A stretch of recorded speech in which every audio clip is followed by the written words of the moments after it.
হয়, নিশ্চয়কৈ নিৰ্বাচনৰ প্ৰাক মুহূৰ্তত এক ভয়ানক খবৰে ইতিমধ্যে চাঞ্চল্য বিৰাজ কৰিছে গোৱালপাৰা জিলাত। ক'ব লাগিব যে তিনিজনকৈ যুৱক জ্বলন্ত এখন বাহনত জ্বলাই দিছে দুৰ্বৃত্তই। ক'ব লাগিব গোৱালপাৰা জিলাৰ দৌলগুমাৰ তিনিজনকৈ যুৱক, আচলতে দুজন যুৱক দৌলগুমাৰ আৰু এজন যুৱক হ'ল কৃষ্ণাই। আৰু তিনিজন যুৱকে সোমবাৰে নিশাৰ ভাগত ওলাই গৈছিল মেঘালয়লৈ ব্যৱসায়ৰ কাৰণে, আৰু তাৰ পিছতে খবৰ লাভ কৰিছে তিনিজন যুৱকক এখন তেওঁলোকে চুইফ্ট বাহনেৰে গৈছিল পূব গাৰো পাহাৰৰ ৱাইগাগাছিত, আৰু ৱাইগাগাছিত আজি পুৱাৰ ভাগত তেওঁলোকৰ তিনিটাৰে মৃতদেহ এখন গভীৰ অৰণ্যৰ মাজত উদ্ধাৰ কৰিছে। মই যিহেতু এই মুহূৰ্তত উপস্থিত আছোঁ যি নুৰ মহম্মদ, এই নুৰ মহম্মদৰ যি চুইফ্ট বাহনখনৰ যি ড্ৰাইভাৰৰ বাসগৃহত, আৰু চাগে শোকাকুল পৰিৱেশে বিৰাজ কৰিছে এই নুৰ মহম্মদৰ বাসগৃহত। আৰু এই দৌলগুমা অঞ্চলৰে জমেৰ আলীৰ যি চুইফ্ট বাহনখন লৈ কেনে গৈছিল, আৰু এজন কৃষ্ণাই যি জাহিদুল ইছলাম, তিনিজন যুৱকে গৈছিল ব্যৱসায়ৰ কাৰণে মেঘালয়লৈ। আৰু মেঘালয়ৰ পৰা আহি থকাৰ মুহূৰ্ততে অচিনাক্ত দুৰ্বৃত্তই তেওঁলোকক ধৰি তেওঁলোকৰ যি বাহনখনত তেওঁলোকক হত্যা কৰি জ্বলাই দিছিলে। আৰু ইয়াৰ কিছু ইয়াৰ স্থানীয় লোকসকল আছে, স্থানীয় লোকসকলৰ মই কিছু কথা বুলিব যত্ন কৰিম।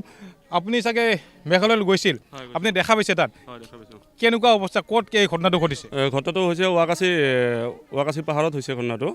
আৰু আমি যাই দেখোঁ তাতে মানে জুইত পুৰি চাহ হৈছে, আৰু গাড়ীখন মানে জুইত পুৰি চাহ গৈছে। কি কাৰণত তেওঁলোকে ওলাই গৈছিল মেঘালয়লৈ? তেওঁলোকে হয়তো ব্যৱসায়ী সূত্ৰে গৈছিলে। কেনেকুৱা গভীৰ অৰণ্যত তেওঁলোকৰ মৃতদেহ পৰি আছে? হয়, জংঘলৰ মাজত অৰণ্যত মানে মৃতদেহ মানে গাঁটা খান্দি কেনে তাতে থৈ দিছে। গাঁতত থৈ দিছে। গাড়ীখনো জ্বলাই দিছে। আৰু কি লগে তেওঁলোকে মৃতদেহ এতিয়া উদ্ধাৰ কৰিছে। এতিয়া মৰণোত্তৰ পৰীক্ষাৰ বাবে চাগে মেঘালয়ত কৰিব। মৰণোত্তৰ পৰীক্ষা মেঘালয়তে কৰিব, আৰু আমি গম পোৱা মতে এতিয়া মানে ঘৰলৈ মানে লৈ আহি আছে। আমাৰ গোৱালপাৰা পুলিচো গৈছে তাত? নাই, গোৱালপাৰা পুলিচে আমাৰ যোৱা নাই তাতে। আমাৰ গোৱালপাৰা পুলিচে মানে মেডিচিনা আৰক্ষীৰ সহযোগত, মেঘালয় আৰক্ষীৰ সহযোগত মানে মৃতদেহটো উদ্ধাৰ কৰা হৈছে গাড়ীৰ GPS লোকেশ্যনৰ সহযোগত। মানে কি কাৰণত হত্যা কৰা বুলি আপোনালোকে ভাবে স্থানীয়? এতিয়ালৈকে কোনো ধৰণৰ আমি কথা গম পোৱা নাই। তেওঁলোকে দেখোন মাজে মাজে মেঘালয় গৈ থাকে ব্যৱসায়ৰ কাৰণে। ব্যৱসায় সূত্ৰে গৈ থাকে। যিহেতু আপোনালোকৰ এই অঞ্চলত দুজন যুৱক আৰু এজন কৃষ্ণাই যুৱক, আচলতে আপোনালোকে এতিয়া যিহেতু তেওঁলোকক হত্যা কৰা হ'ল, কি শাস্তি বিচাৰে দুৰ্বৃত্ত? আমি উচিত শাস্তি বিচাৰোঁ। আমি মেঘালয় চৰকাৰক অনুৰোধ জনাওঁ যে উচিত শাস্তি বিচাৰোঁ। আৰু ঘটনা হ'ল যিকেইজন মৃতদেহ আছে তেওঁলোকৰ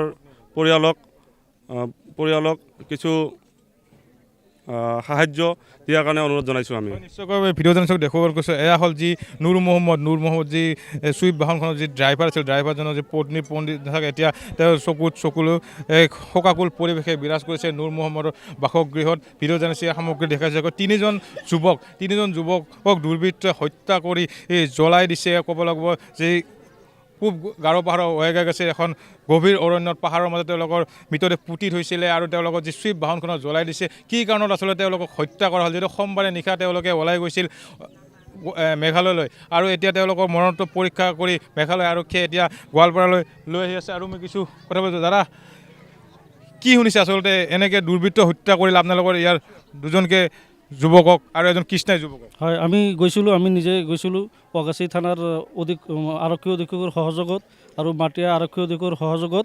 GPS লোকেশ্যনত আমি সেই ঠাইখিনিত গ'লোঁ। যাই দেখোঁ আমাৰ গাড়ীখন জ্বলাই ছাৰখাৰ কৰিছে। মানুহ তিনিজন আছিল, তিনিজনৰ হাত ভৰি বান্ধি জীৱনতে জ্বলাই দিছে, আৰু হাত এখন কাটি দিয়া হৈছে।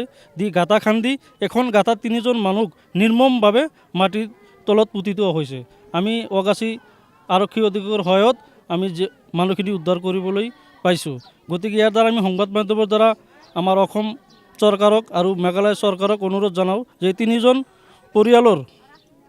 এই তিনিজন মৃতদেহৰ পৰিয়ালক সংস্থাপন কৰি দিয়া আৰু উচিত তদন্ত আমাক দিব লাগে। দাদা তেওঁ কেতিয়া ইয়াৰ পৰা ওলাই গৈছিলে? সোমবাৰে ৰাতি 9:30 বজাত আমাৰ ঘৰৰ পৰা ওলাই গৈছিল তিনিওজনে একেলগে। আপোনালোকক মেঘালয় আৰক্ষীয়ে খবৰ দিছে নে আপোনালোকে মেঘালয় আৰক্ষীক খবৰ দিছে? আমি কালি ৰাতিপুৱা মানে ফোন কৰি চালোঁ। একবাৰ ফোন কৰিল, 1 ঘণ্টা পিছত আমি ঘৰ যাই পাম। পিছত আৰু 12টা 1টা 2টাত এইখিনি সময়ত তাহাৰে গোটেই তিনিওজনৰে মোবাইল ছুইচ অফ পালোঁ।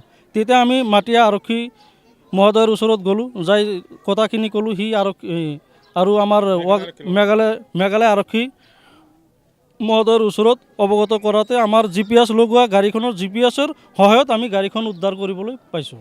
হয়, নিশ্চয়কৈ এক ভয়ানক খবৰ ক'ব লাগিব 30জনকৈ যুৱক গোৱালপাৰা জিলাৰ 3জন যুৱক মেঘালয়লৈ তেওঁৰ ব্যৱসায়ৰ কাৰণে গৈছিল আৰু ব্যৱসায়ৰ কাৰণে যোৱাত তেওঁলোকে যে ঘৰলৈ উভতি আহি থকাতে কোনোবা দুৰ্বৃত্তই তেওঁলোকক হানি খুচি হত্যা কৰি এখন দুৰ্গম পাহাৰত তেওঁলোকক মৃতদেহ পুতি থৈছিলে এতিয়া তেওঁলোকৰ মৰণোত্তৰ পৰীক্ষা কৰি মেঘালয় আৰক্ষীয়ে গোৱালপাৰালৈ তেওঁলোকৰ মৃতদেহ লৈ আহি আছে